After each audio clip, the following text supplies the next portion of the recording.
It's the first NFL Sunday of the season, which officially means summer's over, hopefully, for food delivery. I got Doordash, Ubereats, and maybe Grubhub running tonight. I expect it to be busy tonight, but maybe not as busy as I would have hoped because the hometown Arizona Cardinals are getting smacked right now. So we'll just see if people are ordering a lot of food. First order is from Ubereats, a little over $7 for 2.5 miles. This one was not ready when I walked in, but that's because they were bagging it up, so I only had to wait like 45 seconds. Got the food, and we're dropping it off right now. I'm running Doordash because hopefully I can get a decent order from them. It's $2 peak pay right now, but I'm happy with Ubereats if that's busy as well. After dropping off that Chipotle order, we got a couple from Doordash, but nothing that really interested me. And so we were driving to the hotspot, picked up an $11 order here for El Pollo Loco. This one's pretty solid. As I was approaching the store, I looked at the drive-thru, saw that there was nobody in there, and I was like, hopefully the order is ready. So I pull up to the speaker, say which order I'm trying to get, and they just give it to me right out the window. Such an easy trip. I didn't even get to film anything at El Pollo Loco, but I will film the drop-off. Obviously, you're watching it right now, and hopefully there is a little bit of a hidden tip. Ubereats is great. I'll keep doing orders, or unless there's a Doordash order that pops up, I'll take that as well. Okay, we didn't love anything from Doordash again. This was probably the best one, CVS, for $14, 4 miles, but 14 items. And then I got this one for Ubereats, $9 for one of my favorite restaurants. I knew the order was going to be ready, so the 4.5 miles, I was like, that's okay. Walked into this store, and the bag was just sitting there on the counter waiting for me to pick it up. Did that, and it was a relatively short drop-off, about 5 to 6 minutes to the location. We got our first Doordash order of the night. This one, big payout. Not something you really see from Doordash that much, but it was kind of a far drive, so you have to take that into account. And I had to wait, I want to say like 6 minutes in the store to receive all the food. Usually that store has a wait, so 6 minutes really wasn't that bad. I feel like they're showing me the full payout. I don't know why they wouldn't, like, with a payout this high.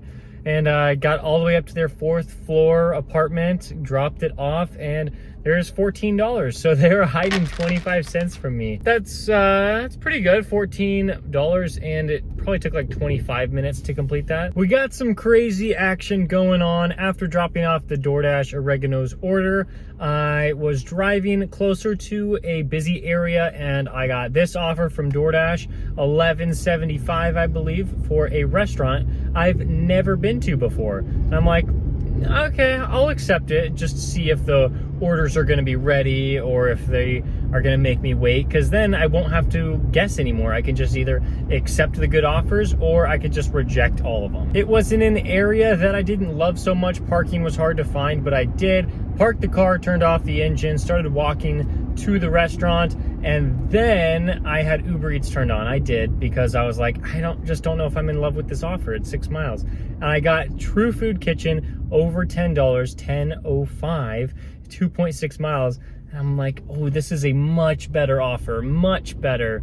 And so I was like, you know what, I'm just gonna accept it. It was almost right next door to the other one that I accepted for Doordash. So I was like, I accept the Ubereats order. I'm gonna have to unassign the Doordash one. And then instantly after accepting that Ubereats order, I got another one for the same restaurant.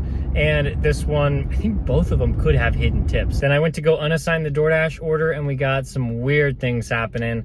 So apparently Doordash did not appreciate that I unassigned the offer, because it instantly just kicked me out and said, you have to end your dash. Like, what? I wasn't even paused. This is what comes up when you're paused for 35 minutes and you forget to resume your dash. So they just like decided to kick me off. Wow, that's so rude of them. Good thing I was able to schedule myself immediately, but like, what? They're just gonna kick me off? My completion rate's like pretty decent. It's like 93%. Oh well, we're doing the Ubereats orders. They were both ready in the restaurant. I already delivered the first one. It wasn't a problem at all. Yeah, like 2.5 miles away. And then we're gonna have to drive 3 miles to the second customer. But like I said, both of them could have hidden tips. After dropping off that second True Food Kitchen order, we did have about 2.5 miles to drive back to the nearest hotspot. And so I started to make my way there, but Not too long after I started driving, I got an order for Panda Express for $9.44 for less than 5 miles. Figure this is good enough. The order would probably be ready in Panda Express. And it was just sitting there waiting for me to pick it up, but it still took a couple minutes for an employee to come up to me and ask why I was waiting in the restaurant. But I just want to let you know, not every order is going to be good. I got this $1.69 order. Like, of course, there's a ton of bad ones I'm rejecting. And speaking of rejecting a ton of orders, after we got the Panda Express order dropped off, I declined between DoorDash and Uber Eats maybe like 30 to 40 orders until I found this one for PF Chang's. I just wanted to go for it. Pretty big payout and 6.6 miles. With the boost pay going on right now, this could have a hidden tip, or maybe the boost pay is just increasing the base pay so much that I might not get a hidden tip. We'll have to see. About a 5-6 minute wait there in PF Chang's. Not really a big deal. I probably should have looked at the estimated time that it was supposed to take me for the whole order, and it was like in the mid-20s, like 24, 25 minutes. So I probably should have expected to wait that long. It's totally fine though. I dropped it off and it appears that there's a chance of a hidden tip. Something that I really, really like.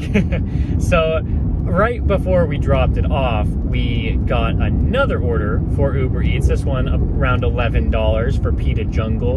Another estimated time that's like a little bit high, so the order might not be ready when we go in there, but I think the orders have been ready every time I've gone to this location. I don't go here often, but I think I've had good experiences in the past. So we're gonna have that one to take care of. And about 1 to 2 minutes after I accepted that order and dropped off that PF Chang's order, I got another one for over $10, an additional like 3 miles and some change for an estimated time of like 18 minutes extra.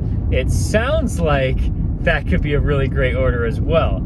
I haven't calculated out our earnings right now, but I think it's safe to say that we're doing well. It was a good Pita Jungle order. It was ready, just sitting there on the counter, but there were multiple people in front of me picking up, and so I had to wait until they got their food and we're out of the restaurant before I could.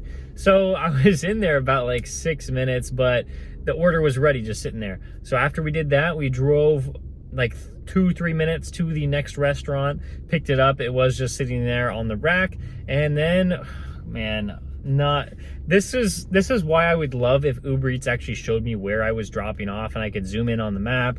That would be great, because it took about 10 minutes to drop off that first order for Pita Jungle, because they're in a high-rise apartment. It's like I needed a door code. I had to like get specific instructions on, like, I couldn't even use the elevator because I needed a key to get in to the elevator or to like go up to the floors. And so I had to just wait until somebody else, like resident, like came in. But I mean, it's still fine, like not a big deal, especially after finding out about the hidden tip. And then the second one was really easy. So the hidden tip I found out was massive. But before I talk about all the hidden tips, I got this DoorDash order right after dropping that Uber Eats order off. Really quick. There's like $1 peak pay, $14.50 for under 4 miles. Yeah, that's great.